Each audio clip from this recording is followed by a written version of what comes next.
honest and forthright under all circumstances. I will not lie, cheat or steal, nor will I mislead or deceive anyone. I undertake to faithfully live up to this oath and to continuously encourage my comrades to do so.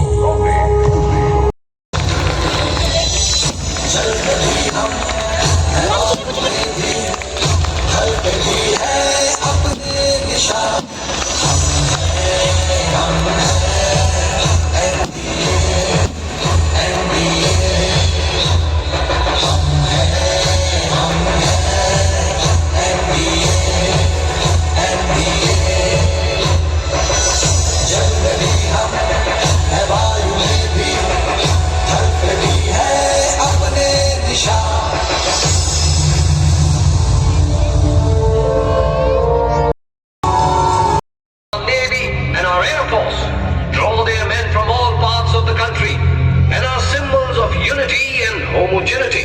I wish all of us could imbibe that spirit.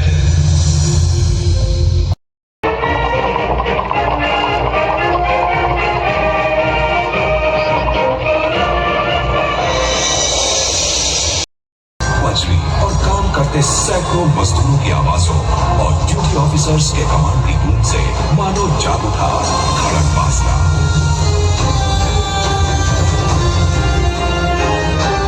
और ये सब हुआ विश्व प्रसिद्ध chief engineer WX Mascarenhas की देखरेख में।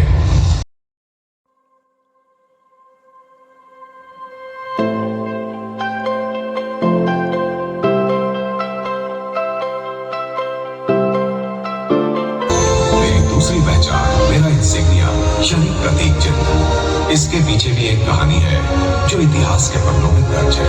NDA की पहचान के लिए जरूरत थी एक ऐसे इंसिग्निया की जिसपे वो निशान हो जो सेना के तीनों अंगों का प्रतिनिधित्व कर सके। इस विचार को बढ़ावा देते हुए फील्ड मार्शल ऑकिनलेक ने तय किया कि एक ऐसी पदक इनाम दिया जाएगा।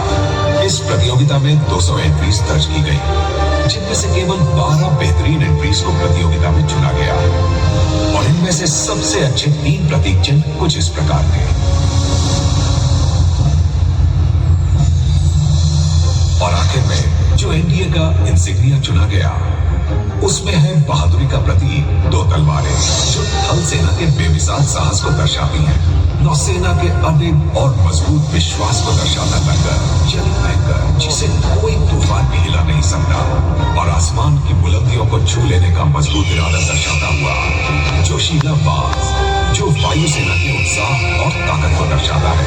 और इन तीनों प्रतीकों को जोड़ता हुआ सबसे ऊपर हमारे देश का प्रतीक चिन्ह अशोक और भारतीय सेना के तीनों अंगों को जोड़ता हुआ लिखा गया मेरा यानी एनडीए का आदर्श सर्विस बिफोर सेल्फ, जिसे बाद में बदलकर सेवा परमो धर्म कर दिया गया और इस तरह बना नेशनल डिफेंस एकेडमी का प्रतीक चिन्ह सेवा परमो धर्म।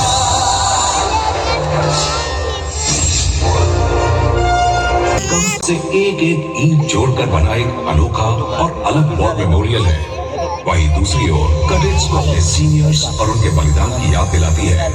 कैडेट्स मेस हॉल में रखी गई वो खाली कुर्सी जो वहां मौजूद सभी कैडेट्स को उन ऑफिसर्स की याद दिलाती है जो या तो युद्ध में बंदी बना लिए गए या फिर युद्ध के दौरान कहीं लापता हो गए। कैडेट्स की तरफ से अपने सीनियर्स के लिए इससे बड़ी और क्या श्रद्धांजलि हो सकती है।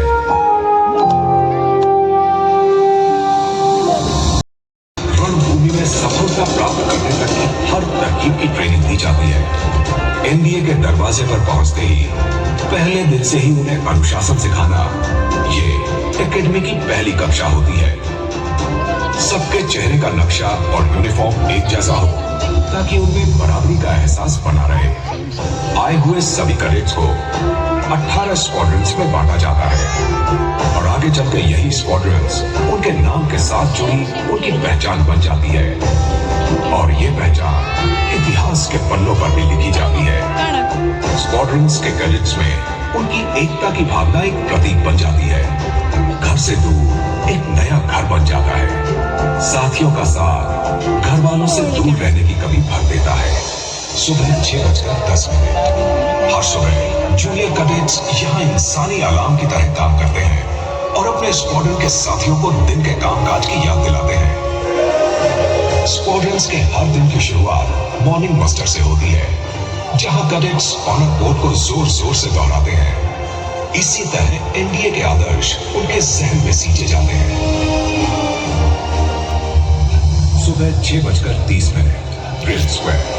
कैडेट्स के झुंड अपनी रोजाना की ड्रिल के लिए एनडीए के दिल पर केंद्रित इस ग्राउंड पर इकट्ठा हो जाते हैं। ये शरीर को थका देने वाला बेहद कड़ा अभ्यास करते हैं और ये ट्रेनिंग देने का जिम्मा होता है कुछ खास इंस्ट्रक्टर्स का, जिन्हें ड्रिल उस्ताद कहा जाता है। इन ड्रिल उस्तादों के कंधों पर इन अंडर ग्रेजुएट लड़कों को बेहतरीन फौजी ऑफिसर्स बनाने की जिम्मेदारी होती है। दिए हुए हर आदेश को किसी भी हाल में पूरा करने के जज्बे को इन कैडेट्स में कूद कूद कर भरा जाता है। एक कैडेट अपनी 3 साल की ट्रेनिंग के दौरान तकरीबन सभी प्रकार की खेल कूद गतिविधियों में हिस्सा लेता है और दक्षता हासिल करता है।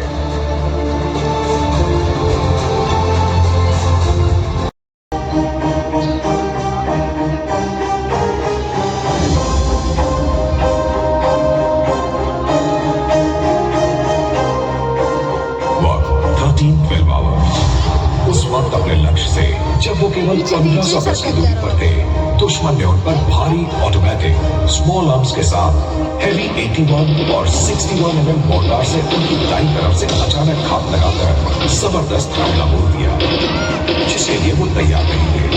दुश्मनों की संख्या लगभग 80 से 90 थी और साथ ही वो 2 आर्मर्ड ब्लास्ट से भी लैस थे। कैप्टन सलारिया दुश्मन की चाल को भाग गए कि आगे बढ़ने पर दुश्मन की योजना उन्हें घेरने की है और ऐसे में तब उनकी संख्या 2 गुनी भी हो सकती है। ऐसे में बजाय आगे बढ़ने के उन्होंने दुश्मन को वहीं रोककर उसका सफाया करने की ठान ली। बिना कोई वक्त गवाए कैप्टन सलारिया और उनके साथियों ने संगीनों, ठोकरियों, हथगोलों और रॉकेट लॉन्चर्स के साथ दुश्मन पर जवाबी हमला बोल दिया।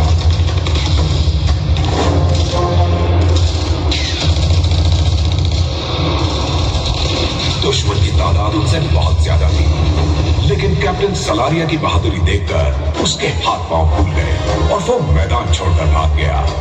तभी अचानक ऑटोमेटिक राइफल से निकली एक गोली कैप्टन सलारिया की गर्दन पर आ लगी और वो घायल हो गए। बावजूद इसके खून से लथपथ वो तब तक दुश्मन पर हमला करते रहे जब तक उनकी आखिरी सांस चल रही थी। उनकी इस बहादुरी के लिए भारत सरकार की ओर से उन्हें परमवीर चक्र से सम्मानित किया गया। कुछ पे लुटा देंगे, कुछ पे मिटा देंगे, कुछ पे लुटा देंगे, कुछ पे मिटा देंगे, कर देंगे कुर्बान ये जान, परमवीर चक्र, परमवीर चक्र। 1971 में भारत पाक युद्ध में मेरे कैडेटों ने मेरा सर फक्र से ऊंचा कर दिया। जहां भारत और पाकिस्तान की फौजें युद्ध के मैदान में आमने सामने खड़ी थी।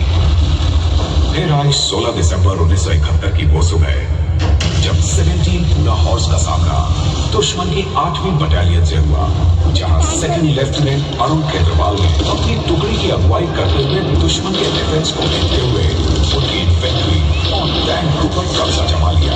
इससे छूटकर दुश्मन ने एकजुट होकर दुगनी ताकत से दोबारा हमला बोल दिया। सेकंड लेफ्टिनेंट अरुण खेत्रवाल के नेतृत्व में इसके बाद हुई घमासान में हमारी सेना ने दुश्मन के 10 टैंक उड़ा दिए, जिनमें से 4 तो अकेले सेकंड लेफ्टिनेंट अरुण खेत्रवाल ने ही नष्ट किए थे। तभी एक गोला उनके टैंक पर आ गया और उनका टैंक आग के गोले में तब्दील हो गया। गंभीर रूप से घायल होने के बावजूद वो अपना टैंक छोड़ने को राजी नहीं हुए, बल्कि उन्होंने दृढ़ संकल्प के साथ दुश्मन के बाकी टैंकों को नष्ट करने की ठान ली। उनका आखिरी निशाना उनसे केवल 100 मीटर की दूरी पर ही था। तभी उनके टैंक पर दूसरा गोला भी आ गिरा।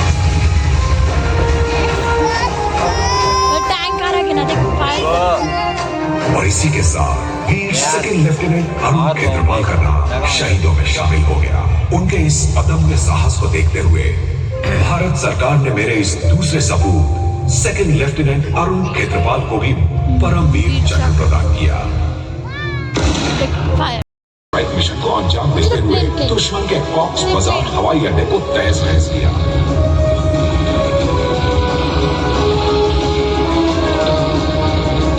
साथ ही चिट्टागोंग, खुलाना, जालना और मोगला के प्रमुख पोर्ट्स पर भी भारी बमबारी करते हुए समुद्र व तटीय रास्तों की कड़ी नाकाबंदी की। वहाँ भी आएगा जिससे दुश्मन को भागने का मौका नहीं मिल सका और उसे भारी नुकसान हुआ। 9 दिसंबर 1971 के दिन दुश्मन की एंटी एयरक्राफ्ट गन्स की भारी गोलाबारी के बावजूद मिशन को बखूबी अंजाम दिया। इस कार्रवाई के दौरान उनके हवाई जहाज को गोली लगी और उसमें आग लगी। खतरे के बावजूद अपनी जान की परवाह किए बगैर उन्होंने बहादुरी तथा उच्च कोटि के रण कौशल का परिचय देते हुए हमला जारी रखा और सावधानी से अपने जहाज को सकुशल उतारा। उनके बेहतरीन नेतृत्व और वीरता के लिए लेफ्टिनेंट कमांडर एस.के. गुप्ता को भारत सरकार ने वीरता पुरस्कार महावीर चक्र से सम्मानित किया। राष्ट्रीय रक्षा अकादमी के किसी भी नेवल ऑफिसर के लिए ये अब तक का सर्वोच्च युद्ध सम्मान।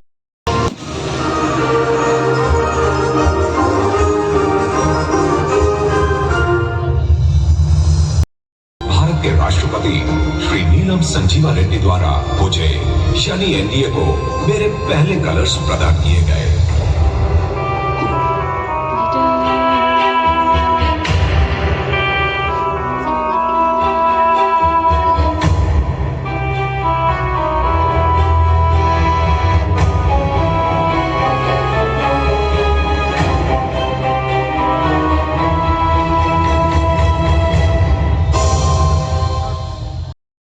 T-11 से स्पेस में जाने का मौका मिला और मेरे लिए ये बड़े फक्र की बात थी क्योंकि ये दोनों ही ऑफिसर्स एनडीए से थे।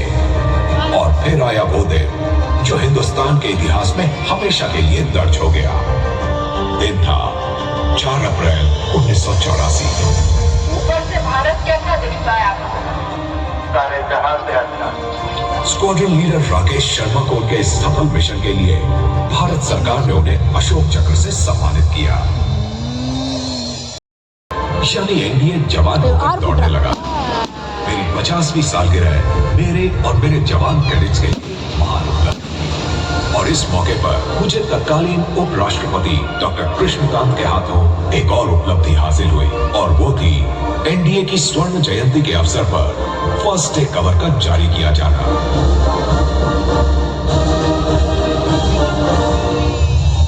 असली वीरों की पद्मश्री अवार्ड, अर्जुन अवार्ड और आईएनएफ गोल्ड मेडल विजेता कर्नल नरेंद्र कुमार उस टीम के डिप्टी लीडर थे जिसने 1965 में रिकॉर्ड 9 मेंबर्स के साथ सफलतापूर्वक माउंट एवरेस्ट पर विजय पाई। इनके अलावा 26 मई 2003 को कैप्टन अभिजीत सिंह ने भी इंडियन आर्मी टीम के सदस्य के रूप में माउंट एवरेस्ट पर फतह हासिल की। पूरे विश्व की सागर परिक्रमा करने का प्रथम भारतीय होने का गौरव हासिल किया। उनकी इस